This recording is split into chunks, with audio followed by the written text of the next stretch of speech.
만나는 시간 나우 함께하고 계시는 지금 시각 10시 40분 48초 막 지나고 있습니다. 이번에는 문화를 통해 뉴스를 읽어보는 시간이죠. 세계 문화살롱. 오늘도 믿고 듣는 김민아 칼럼니스트와 함께하도록 하겠습니다. 안녕하세요. 안녕하세요. 별명이 생기셨나요? 아닌 것 같은데. 네. 점점 인기가 날로 더 가고 있는 김민아 칼럼니스트와 함께하는 시간. 자, 오늘은 어떤 이야기 해주실 건가요? 방탄소년단이 빌보드에서 새로운 기록을 세웠다고 해서 준비를 해봤습니다. 네, 이 소식은 사실 청취자 여러분께서도 뉴스를 통해서 워낙 많이 접하셨을 겁니다. 방탄소년단이 빌보드 2관왕에 올랐다고 하죠?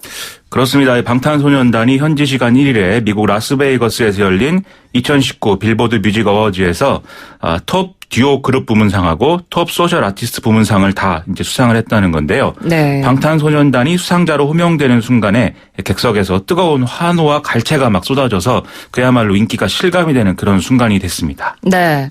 그래서 이 방탄소년단 리더죠. RM의 수상 소감을 저희가 한번 준비해봤거든요. 들어보도록 하죠.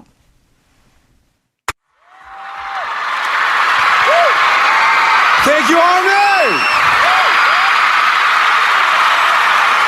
And thank you, Billboard Music Awards. Still can't believe that we're here on this stage with so many great artists. Oh my God. This was only possible because of the little things we share together, the BTS and Army power, right? We're still the same boys from 6 years ago. We still have the same dreams. We still have the same fears. We still have the same thoughts. Just let's keep dreaming the best dreams together. Thank you. I love you all. 네, 방탄소년단 리더 RM의 수상 소감이었는데 정말 영어를 잘합니다. 영어가 매우 유창하고 네. 굿모닝 잉글리시를 진행해도 될 것 같습니다. 뭐라고 얘기하는 건가요?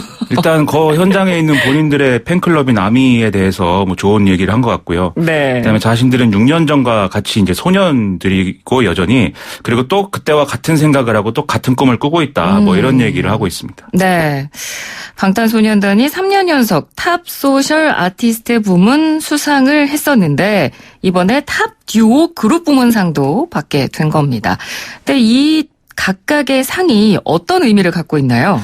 이 톱 소셜 아티스트 부문상이라는 거는 인터넷 투표 결과하고 SNS에서의 어떤 반응들, 그리고 이제 스트리밍 성적 이런 것들을 좀 종합한 결과를 놓고 이제 주는 상인데요. 특성상 인터넷상에서의 인기에 이제 크게 좌우되기 때문에 일종의 인기상이다 이렇게 볼 수가 있겠습니다. 예. 톱 듀오 그룹 부문상은 빌보드 차트 성적하고 인지도 이런 것들을 종합적으로 고려하는 건데 이게 이제 본상이거든요. 그러니까 영화로 치면 이제 나무주연상, 여우주연상 이런 거 받은 거하고 비슷한 격이라는 거죠. 바로 이 상을 비영어권 팀이 수상한 것 자체가 처음이다. 이런 평도 나오고 있습니다. 네, 그러니까 이 상을 비영어권 팀이 수상한 것 자체가 의미가 있다라는 겁니다. 그리고 경쟁 후보들도 굉장히 쟁쟁했죠? 올해 함께 후보에 오른 팀이 이제 이매진 드래곤스, 패닉 앳 더 디스코, 마룬 5 이렇게 있는데 이런 팀들이 그야말로 이제 영미권 팀에서는 주주에 속하는 그런 팀들이거든요. 특히 마룬 5는 2001년에 정식으로 데뷔해서 상당히 지금도 이제 무게감이 있는 그런 팝 밴드인데 그렇죠. 최근 5년간의 이 부문에 오른 이제 후보들을 쭉 보면은 이 무게감을 실감할 수가 있습니다. 콜드플레이, U2, 건즈 앤 로지스 이런 팀들이 쭉 있는데 이 사람들 그야말로 이제 원로급 팀들이거든요. 그렇죠. 저도 중학생일 때 듣던 그런 밴드들인데 네. 이런 쟁쟁한 팀들이 후보로 오르는 그런 상을 받았기 때문에 그야말로 K-팝에서는 어떤 역사의 전환점이다 이렇게까지 평가를 할 수 있을 것 같습니다. 네, 그렇습니다. 이번 또 방탄소년단의 새 노래에는 또 주목을 할 수 있었던 부분이 미국의 싱어송라이터죠. 할씨가 또 함께 참여를 하지 않았습니까? 그렇죠. 이 할씨는 방탄소년단의 앨범 맵 오브 더 소울 페르소나의 타이틀곡인 작은 것들을 위한 시 여기서 이제 피처링을 맡았고 뮤직비디오에서도 이제 직접 출연을 해서 상당히 화제였죠. 네, 지금 저희가 노래가 흐르고 있습니다. 이 부분을 할씨가 피처링을 했죠. 네.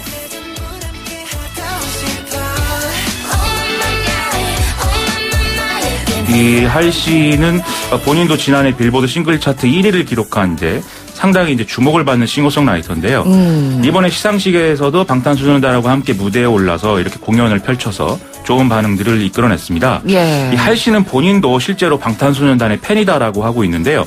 뮤직비디오 촬영 당시에 너무 이제 또 긴장을 한 나머지 방탄소년단 멤버들하고는 뭐 눈도 마주치지 못했다. 이런 후일담도 얘기를 하고 있습니다. 네, 뭐 정말 팬심을 확인할 수 있는 그런 부분인 것 같습니다. 자, 그러면 이 빌보드 차트. 우리에게는 뭐 빌보드 차트라는 말로도 굉장히 익숙하고 그럼 빌보드의 역사에 대해서 저희도 좀 한번 알아볼 필요가 있을 것 같습니다. 언제부터 시상을 해온 건가요? 이 빌보드 자체는 이제 미국의 일종의 음악 잡지인데 1894년 11월에 미국 오하이오주 신시내티에서 처음으로 출간이 됐었는데요. 예. 그 당시에는 뭐 지금처럼 이제 음악 산업이 뭐 이렇게 되지 않았기 때문에 뭐 서커스라든지 뭐 놀이공원, 카니발 이런 것의 소식을 전하는 매체였습니다.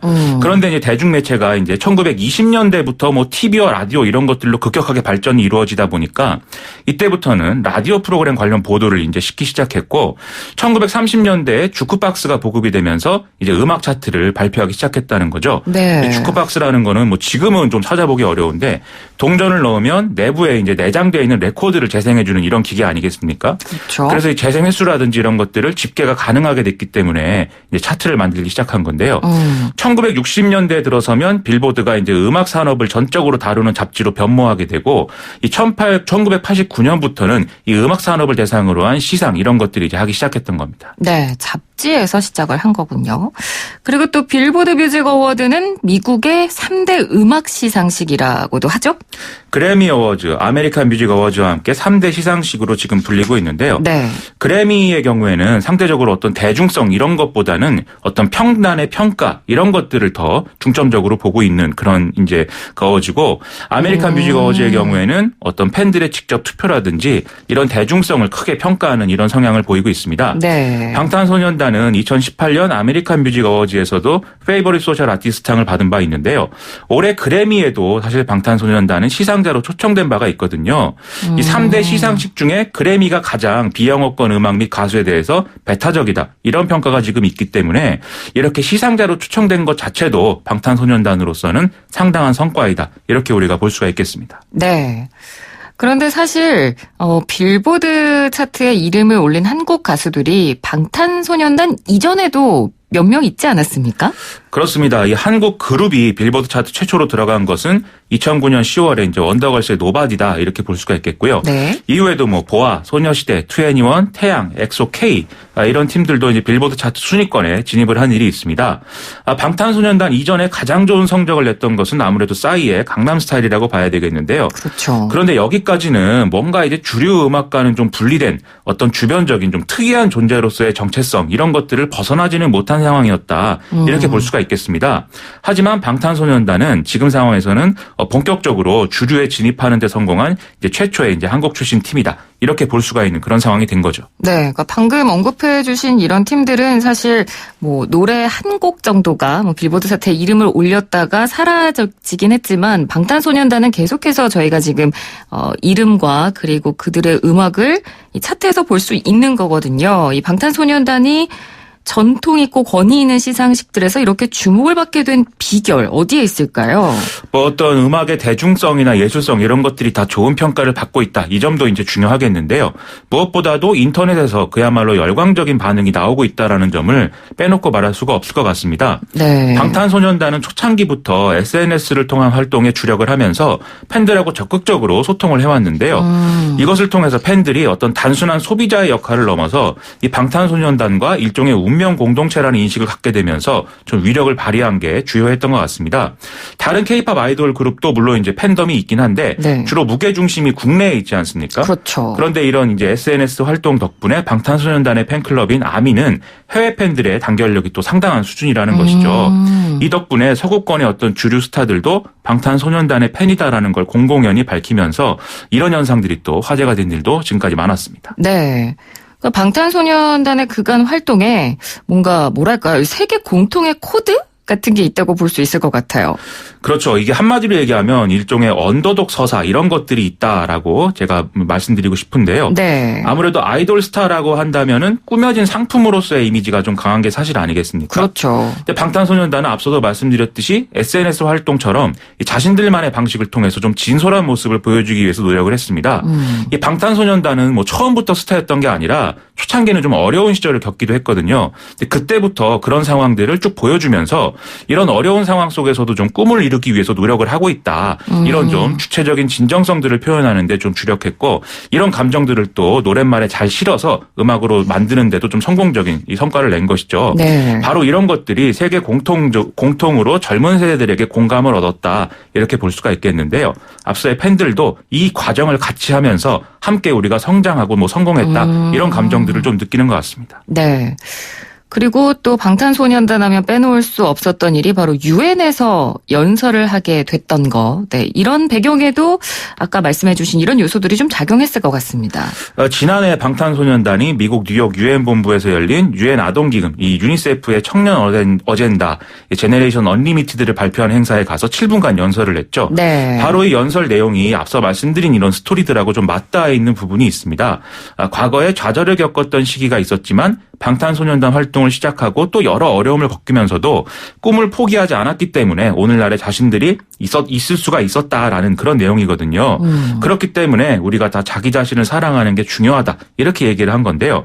이 말씀드린 제네레이션 언리미티드라는 아젠다 자체가 전 세계 청소년들과 청년들에게 더 많은 교육의 어떤 기회를 줘야 된다는 것이었기 때문에 이런 기획하고도 또 잘 들어맞는 그런 연설 내용이었습니다. 네. 그러니까 요즘 또 영미권 주류 연예 산업도 이 방탄소년단에 대한 이런 인기, 열기를 좀 외면하기 어려운 상황이라는 것도 우리가 좀 중요하게 주목해 봐야 될 필요가 있을 것 같아요. 지금 방탄소년단이 이번에 수상을 하게 된 비결 중 하나가 바로 이 영미권의 주류 연예 산업이 좀 지속적인 위기를 겪고 있다. 이런 점이 작용했다는 평가가 지금 나오고 있거든요. 네. 평단이나 어떤 시상식을 통해서 계속 이제 좋은 어떤 성과를 내는 음악의 영역들이 지속적으로 좁아지는 그런 현상들이 있다는 건데요. 특히 최근에는 인터넷과 SNS의 발달 덕에 대중문화 수용자들이 빌보드 차트라든지 뭐 이런 것에 의존하기보다는 적극적으로 자기가 좋아하는 스타를 발굴하고 좋아하는 세상이 이제 됐다. 이 점도 그렇죠. 그런 데 영향을 미치고 있는 거죠. 그래서 이런 흐름들은 갈수록 강해질 것이기 때문에 이 연예 산업의 주류 흐름들이 이걸 포괄하지 않으면 앞으로 좀 계속 어려울 수 있다. 이런 위기감이 있다는 것입니다. 네. 그러면 방탄소년단 말고도 다른 수상자들에게서도 이런 점이 확인이 되나요?